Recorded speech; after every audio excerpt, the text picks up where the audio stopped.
Welcome to the preview between Tottenham Hotspur and Fulham on Sunday. It is match day 13, and both sides are in very different points given what happened last week.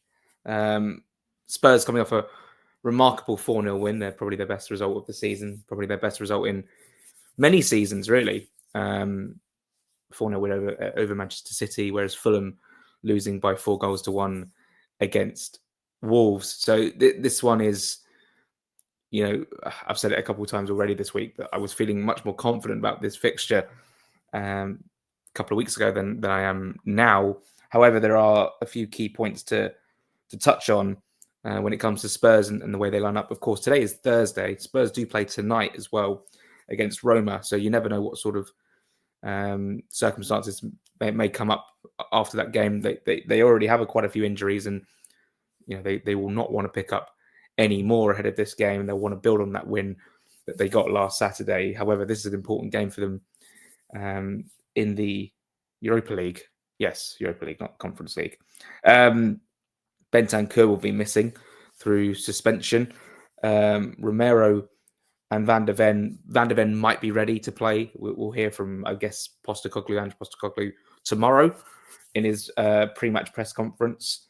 Be interesting to see how Spurs line up tonight as well. They might play the likes of Mikey Moore, who is a youngster coming through. Vicario definitely injured, out for months now as opposed to weeks. Oh, it just says here Mikey Moore is also injured. He's ill is ill and is a doubt for the game. I've lost my page now. Here we go. Richarlison and Odobert also out as well. As for Fulham, out is Harrison Reed. I'd imagine Sander Berge will be back from illness. And who else? Anderson will probably not be. I'm guessing Anderson won't be available to play. So let's get on to a Fulham team before we get into the nuts and bolts of the actual game and how I think it could play out. I think Fulham should go with a more conservative midfield. In goal will be Leno. Left back will be Robinson. Then Bassi alongside, I'm guessing, Issa Diop comes in. Right back will be Kenny Tete. Lukic and Berger both in midfield for me, which probably leaves, obviously, one of Smith Rowe or Pereira not to start. I'm going to opt and just go with what I think Marco Silva will do, rather than what I would like to see myself. But I'm guessing Pereira will start as the 10.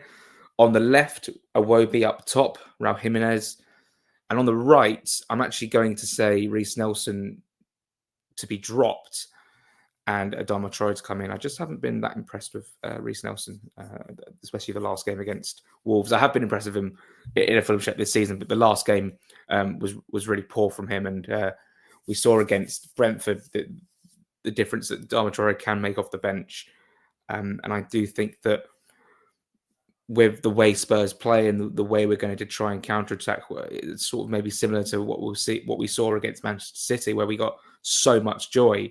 A lot of that joy coming through Adama Traore. I know he missed a number of key chances, but I would definitely start him in this one. But then if Reece Nelson was to start, I'd be fine with it, to be fair. It's just a matter of preference. We obviously have Adama to come off the bench if need be. Harry Wilson, obviously, knocking on the door for a start. I just don't think that he will start just due to the opposition that we're playing and how we're going to try and exploit. I mean, Harry Wilson can get in behind, of course, but I think, obviously, if you want someone with a bit more pace, Adama and Nelson are definitely those options. So, Tottenham Hotspur, 6th in the table. They are, 3 points off the top 4.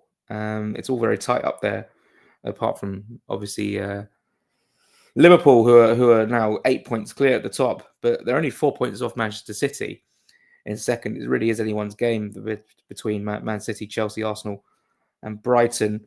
But then you look at Fulham, who are only 1 point behind Spurs, and we're in 9th on 18 points. Forest and Villa also on 19 points. And then you look at Newcastle on 18 points. So up from 2nd down to 10th, or even if you just want to go down to 11th, 6 points separating those teams. It really is quite a fascinating. I wouldn't say it's a race for Europe just yet, but those teams who want to stake a claim in that sort of race for Europe, there are many teams in the mix, and I'm sure things will chop and change as the season progresses. You'd imagine Tottenham's confidence is going to be well up for this game. You'd imagine the sort of lineup they may play. Let's have a look at the team that played against Manchester City at the weekend. Of course, no Van der Ven, no Romero, but they lined up as followed. In goal, Vicario, who's obviously not going to be there. So let's imagine Forster comes in.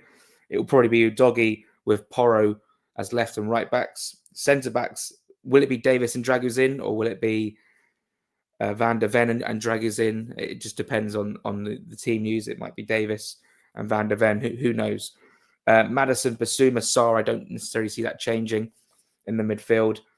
And then front three of Kulusevski, Son, and Solanke, whether it's a 4-2-3-1 or 4-3-3, we will see, with obviously Maddison playing in that pocket behind the striker, and Kulusevski had such a good game as well. On the bench, Brennan Johnson, Timo Werner, these are players they can bring off the bench of Bergvall, as well as Jed Spence. Unused subs, Andre Gray, Forster, Hardy, Ulasasi, and Lancashire as well. Spurs have a very good team, but they have failed to sort of be consistent at all this season. Look at some of the defeats they've had this season. The one against Brighton was ridiculous, really. Two goals up and losing it in the fashion they did was quite remarkable for a team of Spurs' stature. The one to Ipswich Town, I thought Ipswich were really good value. They scored a couple of decent goals, but Spurs had a lot of chances to get back in the game. The one to Newcastle as well, pretty sloppy. Second goal to concede. Getting caught out like that with Isak scoring the winner. And Spurs obviously not going to be an easy game, but I do think there are areas in which Fulham can exploit. And Spurs at home, I know we beat Spurs at Craven Cottage last season in very, very good style as well, very impressive style. But I do actually feel like away teams, or Fulham in particular, can get at Spurs at the Tottenham Hotspur Stadium because of the level of expectation that Spurs fans have when Spurs play at home. They want to be on the front foot. They want to play the high line. They want to dominate the game. They want to overturn the ball quick. They want to create chances. Balls in towards Son, Maddison, Solanke, Kulusevski. Like all these players who create really, really dangerous opportunities. But on the flip side, Fulham, if they can use possession, if they can use the outball and be productive in possession, there is so much space to exploit. And that's why you need Robinson, who's really a flying left back, who can get right up the pitch. The same with Iwobi, who will run as well. Pereira will press and then run when those sort of counter-attacking opportunities come about. And then obviously Adama on the right-hand side with Teti on the outside as well, if he needs to make that overlapping run. I think there will be space. Raul Jimenez has got to bust a gut to get into the box, try and get in the end of things. If the ball falls, sometimes the cross is quite heavy if it comes from the right-hand side, and it'll fall to Iwobi, and then Iwobi's got an option to drive back into the box and create a second chance from the second phase. I think Fulham could have some joy here on the break. I don't necessarily think we're going to have loads and loads of the ball. I think Spurs will probably dominate the ball, and Fulham have got to pick them off when they can. But Fulham have had joy over Spurs in recent times with a 3-0 win at Craven Cottage. I just think that, like I just say, that the level of dominance that Spurs will want to put on this game, Fulham can really pick them off. And with the players we have at our disposal to hit them on the break, we saw it at Man City.